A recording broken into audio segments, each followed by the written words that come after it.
আপনার ফোনে কিছু দরকারি মোবাইল নাম্বার ছিল, ভুলবশত সেগুলো কিন্তু ডিলিট হয়ে গেছে। তবে আপনি চাইলে কিন্তু খুব সহজে 10-15 বছর আগে হারিয়ে যাওয়া ফোন নাম্বারগুলো ফেসবুক অ্যাপসের মাধ্যমে খুঁজে বের করতে পারবেন। শুনে একটু মনে আশ্চর্য হলেন, তাই না? সো আশ্চর্য হওয়ার কোনো বিষয়ই নেই। আজকের ভিডিওটা যদি একটু মনোযোগ সহকারে দেখেন, আপনি আপনার ফেসবুক অ্যাপসের মাধ্যমে আপনার ফোন থেকে হারিয়ে যাওয়া সকল পরিচিত অপরিচিত নাম্বারগুলো কিন্তু খুঁজে বের করতে পারবেন মাত্র 2 মিনিটের মধ্যেই।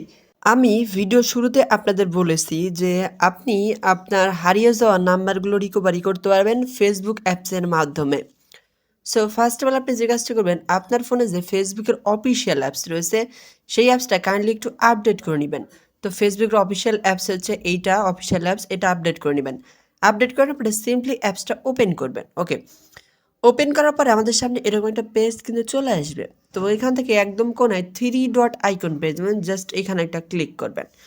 3 ডট আইকনে ক্লিক করার পরে একদম ওই পাশে সেটিংসের একটা আইকন পেয়ে যাবেন, জাস্ট এখানে ক্লিক করবেন।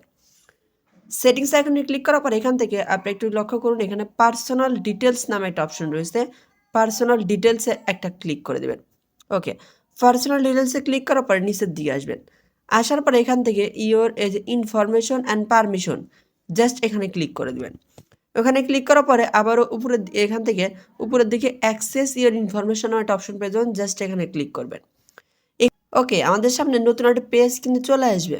এখান থেকে সিম্পলি পার্সোনাল ইনফরমেশন একটা পেজ পেয়ে যাবেন, জাস্ট এখানে ক্লিক করবেন। এখানে ক্লিক করার পরে একদম নিচের দিকে আসতে হবে। আসার পরে এখান থেকে আরেকটা অপশন দেখতে পাবেন, ইওর অ্যাড্রেস বুক নামে একটা অপশন পেয়ে যাবেন, জাস্ট এখানে ক্লিক করবেন। এখানে ক্লিক করার সাথে সাথে আমাদের সামনে দেখতে পাবেন যে নতুন একটা পেজ কিন্তু চলে আসবে। ওকে, একটু নিচের দিকে খেয়াল করুন, এখান থেকে টোটাল 273টা আমার নাম্বার রয়েছে। 273টা নাম্বার এখান থেকে আমার কিন্তু সেভ হয়ে রয়েছে। সো আমার এখানে যে নাম্বারগুলো রয়েছে সেই নাম্বারগুলো কিন্তু আমার ফোনে সেভ করা নেই। আমি আপনাদের একটু প্রমাণস্বরূপ দেখাই।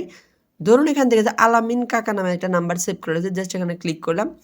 ক্লিক করার পর এখানে যে নাম্বারটা, সো এই নাম্বারটা কিন্তু আমার ফোনে নেই। তো আমি আপনাদের প্রমাণস্বরূপ দেখাচ্ছি। এই নাম্বারটা এখান থেকে আমি সিম্পলি যদি এখান থেকে 018 এইটা যদি লিখে সার্চ করি অথবা আলামিন লিখে আমার কন্ট্যাক্টে চলে যায়, আপনারা হয়তো বলবেন যে ভাই হয়তো কন্ট্যাক্ট লিস্টে ছিল। তো আপনাদের একটু দেখাই। আমি এখান থেকে সিম্পলি সার্চ বারে ক্লিক করার পর এখান থেকে আমি আলামিন লিখে দিই। দেখুন আমার কিন্তু আলামিন নামে কোনো নাম্বার সেভ করা নেই ফোনে, তবুও কিন্তু এখানে দেখতে পাচ্ছেন যে নাম্বারের সাথে কিন্তু আমার এখানে নামটাও লেখা রয়েছে প্লাস নাম্বারটাও রয়েছে। সো এখান থেকে যে নাম্বারগুলো রয়েছে সেই নাম্বারগুলো কিন্তু আমার ফোন থেকে হারিয়ে গেছে, সবগুলো নাম্বার কিন্তু এখান থেকে রয়ে গেছে। সো আপনিও খুব সহজে আপনার হারিয়ে যাওয়া নাম্বারগুলো এখান থেকে ইজিলি আপনি ফিরিয়ে আনতে পারবেন, জাস্ট অল্প কিছু সময়ের মাধ্যমে। সো আশা করি বিষয়টা ক্লিয়ার হয়ে গেছেন। আপনি আপনার হারিয়ে যাওয়া নাম্বারগুলো কীভাবে ফিরে নিয়ে আসবেন আজকের ভিডিওটা দেখে আশা করি খুব সহজে বুঝতে পেরেছেন। সো ভিডিওটা ভালো লাগলে ভিডিওতে একটা লাইক করতে ভুলবেন না। সো দেখা হচ্ছে পরবর্তী কোনো নতুন ভিডিওতে। সে পর্যন্ত প্রত্যেকেই সুস্থ থাকবেন, ভালো থাকবেন। Tata, bye bye.